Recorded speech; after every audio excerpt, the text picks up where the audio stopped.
this subject is prerequisite for, if you're going into engineering systems, you will be doing engineering materials, engineering mechanics, and fluid mechanics in the second and third year. So this subject is the prerequisite to those subjects.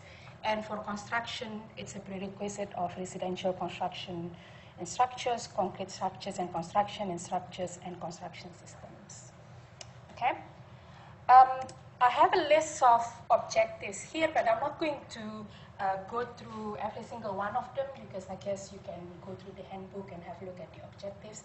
But I guess in simple terms, what are you going to learn in this subject? I guess if I'm going to put it in a simple term, you're going to learn on how a structure in built environment stands. Okay?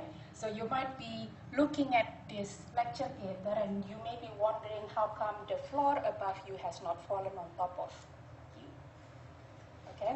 And a clue is, if you look around, you look at these gray 4 columns over there, you probably have some idea that this actually the columns that actually hold the floor up.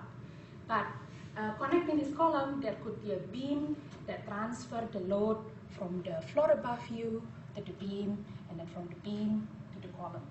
So what you're going to learn in this subject is how structural elements transfer the load to the ground, the type of actions that's acting on the structural elements. So for example, if you're thinking about column, the column will be in compression, right, to transfer the load to the ground. The beam will be in bending to transfer the load to the column. So you're learning this type of actions and to estimate the magnitude of the actions by using structural principle. Once you know this type of actions, you're also going to learn about what materials that are appropriate for this type of actions. Okay, so you're going to learn about construction materials, the properties of construction materials, which one is good in compression, which one might be good in bending. For example, concrete, you wouldn't use it by itself to resist bending. You normally use reinforcement. So you start to have like some kind of an understanding of how, you know, different materials work together in resisting all of these different loads. What else? You're also going to learn about principles in sustainability, construction issue, and production issues with construction materials. I'm going to put you on the spot, Omer. Do you have anything to add? Yeah, so you learn loads, and then you, as Lisa said, define the materials, and then how you're going to actually use the materials, how they're actually building with those materials, build the structure. It's a complete package. Basic level, but still complete package.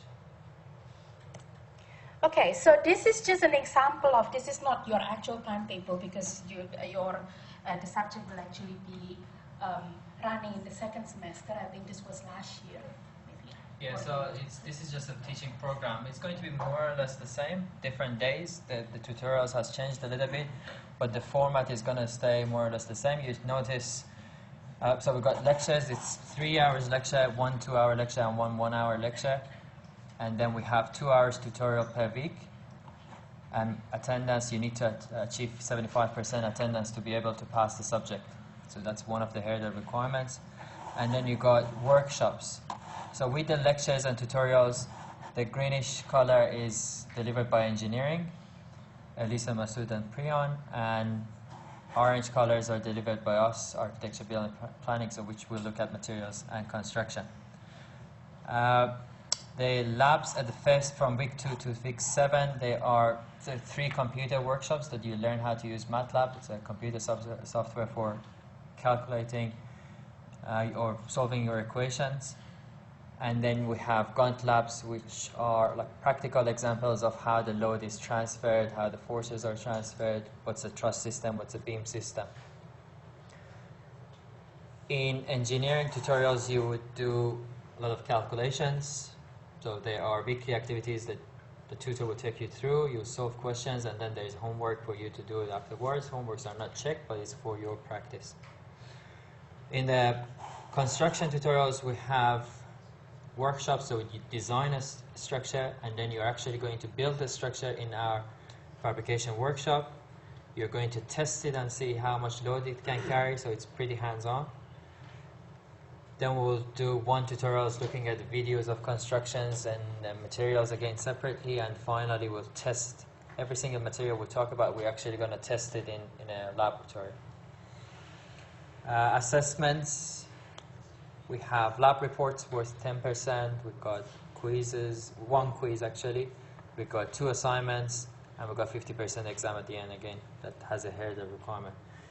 So it's kind of an intense subject, but if you look at it every week, it's going to be very easy because everything is set out so that you can follow and then match the assessment with it. What else do we have here? This is just some example of activities that you'll be doing in the semester. So the first major activity will be looking at different type of building. You'll go around and look at buildings and see how the load is transferred.